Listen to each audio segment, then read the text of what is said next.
श्री कृष्णाय वासुदेवाय हरहि परमात्मने क्लेशनाशाय गोविंदाय नमो नमः। समस्त माताओं बहनों भाइयों को जय श्री राधे जय श्री। माताओं बहनों भाइयों, आज हम आपको बड़ी पावन पुनीत चर्चा सुनाने जा रहे हैं।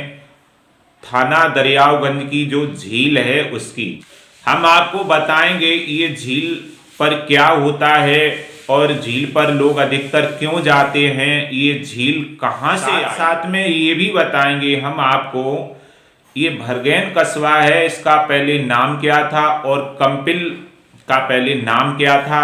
क्योंकि इसी झील से जुड़ी हुई चर्चा है, इसलिए हम ये चर्चा करेंगे आपके साथ। आप हमारे साथ वीडियो के अंत तक बने रहने की कृपा करेंगे, आपको बहुत सुंदर जानकारी। बहनों भाइयों, जनपद कासगंज में, जो उत्तर प्रदेश में जनपद कासगंज है, और जनपद कासगंज में ही पटियाली तहसील है, उसी तहसील में एक बहुत सुंदर झील है जो विख्यात झील है। वैसे तो अपने देश में अनेकानेक झीलें हैं, विख्यात हैं, उन्हीं झीलों में ये भी झील एक विख्यात झील है।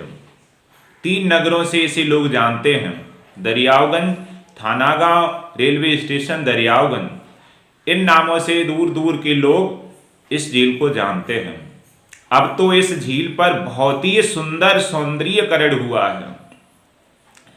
दूर दूर से लोग आते हैं, वहाँ अपना जन्म दिवस भी मनाते हैं, बैठ कर के विचार करते हैं, अपनी आत्मा को शांति प्रदान करते हैं। क्योंकि ऐसे स्थलों पर जाने से आत्मा को सुख शांति प्रदान होती है और मानसिक शक्ति बढ़ती है, ज्ञान भी बढ़ता है। ऐसा स्थल बन गया है वो। हरे भरे पेड़ पौधे हैं, प्रकृति बहुत सुंदर है, देसी विदेशी रंग बिरंगे पक्षी वहाँ हैं, जीव जंतु भी वहाँ पाए जाते हैं। नवंबर में 10 प्रजाति के विदेशी भी पक्षी वहाँ पर निवास करते हैं। बड़े बड़े सुंदर पक्षी वहाँ पर हैं जो देखने में लोग आकर्षित हो जाते हैं। बड़ा सुंदर स्थान बन गया है। छायागृह बड़ी सुंदर बने हैं, कोर कोर से बड़ी सुंदर सड़क बनाई गई हैं, और ये झील 7-8 किलोमीटर की एरिया में फैली हुई झील है, जिसमें कमल भी उगते हैं और मछली पालन भी होता है। बड़ी सुंदर ये झील है।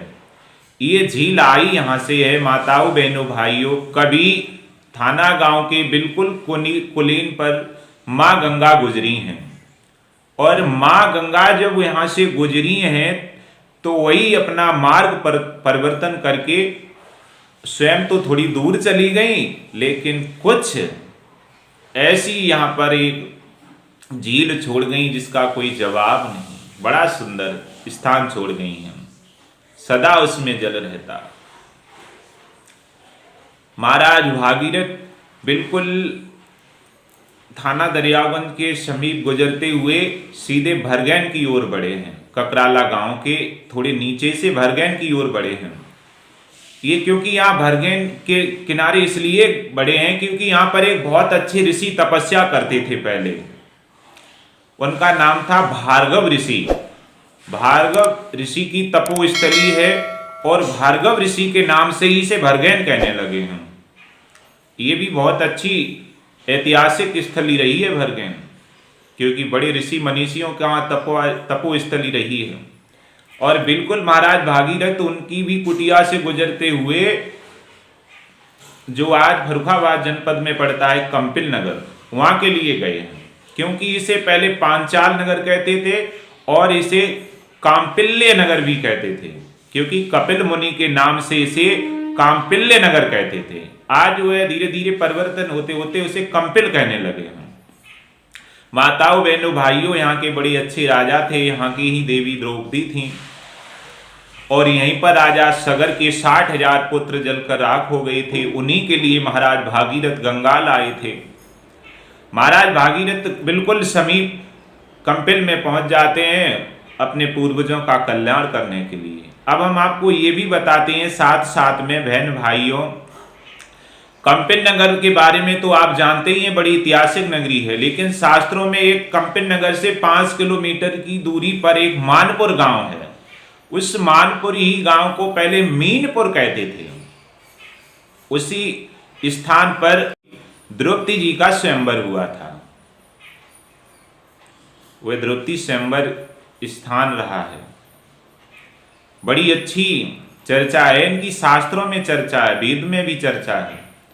और भरगेन कंपिन के बीच में एक आपने गांव सुना होगा रुदाइन। वह रुदाइन भी बहुत पावन पुनीत गांव रहा है। वहां पर पांडवों ने अपने पितरों की शांति के लिए 12 वर्ष तक भगवान शिव शंकर की उपासना की थी। वहां पर एक सरोवर भी है जहाँ पर लोग कभी कभी स्नान भी करते हैं। ये इतिहास में है, शास्त्रों में भी वर्णन इस बात का। तो माताओं बहनों भाइयों, मैंने आपको बहुत सुंदर जानकारी दी, थाना गांव की झील की भी उसी से जुड़ी थी, इसलिए हम आपको आगे तक पहुंचा ले गए जनपद कासगंज से फरफा। इसी प्रकार की जानकारी हम आपको प्रतिदिन आप तक पहुंचाते रहते हैं। अब आप हमारे ज्ञान गंगा स्टूडियो चैनल को अवश्य ही अपनाइए, सदस्यता ग्रहण कर लीजिए चैनल पर, ताकि आपको सबसे पहले जानकारी प्राप्त होती रहे। हर पर्व के बारे में हम आपको जानकारी देते हैं और हर स्थान के बारे में आपको जानकारी देते हैं। कहने का मतलब प्रतिदिन हम आपको कोई न कोई ज्ञानवर्धक जानकारी देते ही रहते हैं। अवश्य ही इस चैनल को सब्सक्राइब कीजिए, वीडियो को लाइक कीजिए, शेयर कीजिए, कमेंट में जय श्री राधे लिखिए, आपकी महान कृपा होगी। राधे राधे।